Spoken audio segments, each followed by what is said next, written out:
देश का मीडिया राजनीति कवर करता है, न्यूज़ कवर करता है, अलग अलग घटनाओं को कवर करता है, लेकिन जब मीडिया ही चाटुकार बन जाए, जब मीडिया ही विरुद्ध में चले जाए, इकोसिस्टम का हिस्सा हो जाए, तब देश के जो गवर्नमेंट है वो उन मीडियाओं को कंट्रोल करते हैं। तो वही तो हो रहा था इतने दिन।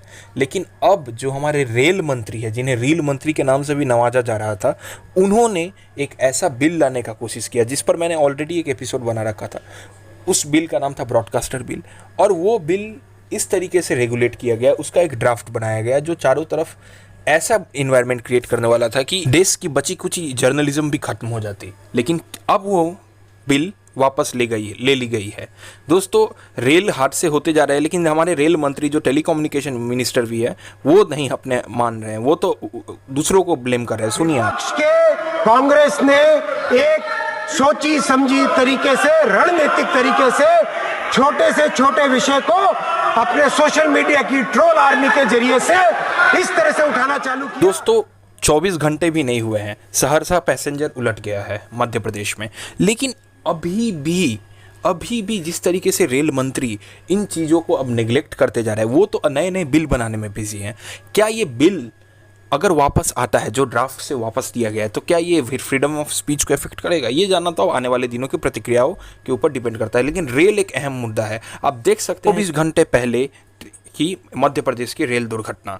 अब ये जो मेन मुद्दा है ये, क्या ये रेल दुर्घटना हो या फिर इस तरीके के जो बिल्स है जो मोदी सरकार लाने चाहते थे।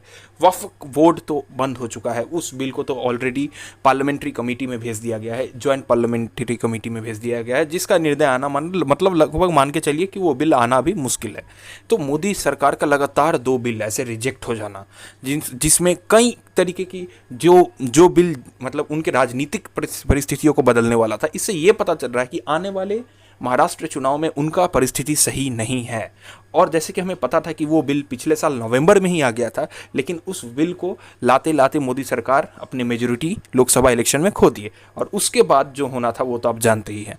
तो यहाँ पर प्रियंका गांधी वाड्रा ने एक ऐसा स्टेटमेंट दिया था फ्रीडम ऑफ स्पीच को लेकर कि जिससे मोदी सरकार पर एक बहुत बड़ा प्रेशर पड़ा था। साथ कई बड़े बड़े ऑपोजिशन लीडर्स ने भी इसका विरोध किया था, खास करके साकेत गोखले ने भी, जिससे पता चलता है कि अब ऑपोजिशन की यूनिटी धीरे धीरे मोदी सरकार के लिए एक प्रॉब्लम बनते जा रही है। और इसी प्रॉब्लम का जो फाइनल आउटकम ये निकला, इसका ही ये निर्णय निकला कि हमारे जो अश्विनी वैष्णव जो मिनिस्टर है, टेलीकम्युनिकेशन मिनिस्टर है, रेलवे मिनिस्टर है, उन्होंने इस बिल के ड्राफ्ट को फिलहाल के लिए तो विड्रॉ किया। क्योंकि ये मत भूलिए कि ये बिल चुपचाप लाया जा रहा था, इसका ड्राफ्ट लीक हो गया वो अलग बात है। लेकिन इस बिल से कई बड़े बड़े यूट्यूबर जैसे ध्रुव राठी, जैसे रवीश कुमार, जैसे आकाश बनर्जी, जैसे अभिषार शर्मा जैसे दिग्गज यूट्यूबरों का करियर लगभग खत्म कर दिया जाता।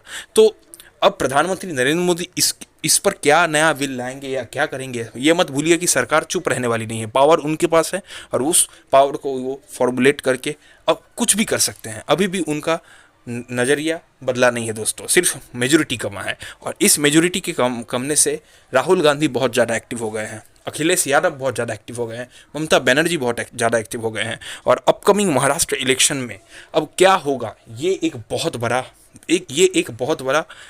देश का पॉलिटिक्स में हम लोगों को आंसर दे देगा कि मोदी सरकार का फ्यूचर कितने दिन तक है, ये गठबंधन की सरकार, एनडीए सरकार, ये हमें पता चल जाएगा। इसलिए मैं एक अलग से important series of episode Maharashtra election पर बनाने वाला हूं। तो कृपया आप मेरे चैनल को फॉलो करें, सब्सक्राइब करें, ताकि आप मेरे रिपोर्ट्स को सबसे पहले एनालाइज कर सकें। थैंक यू दोस्तों, आशा करता हूँ मेरा ये रिपोर्ट आप लोगों को अच्छा लगा। जय हिंद, जय भारत, थैंक यू।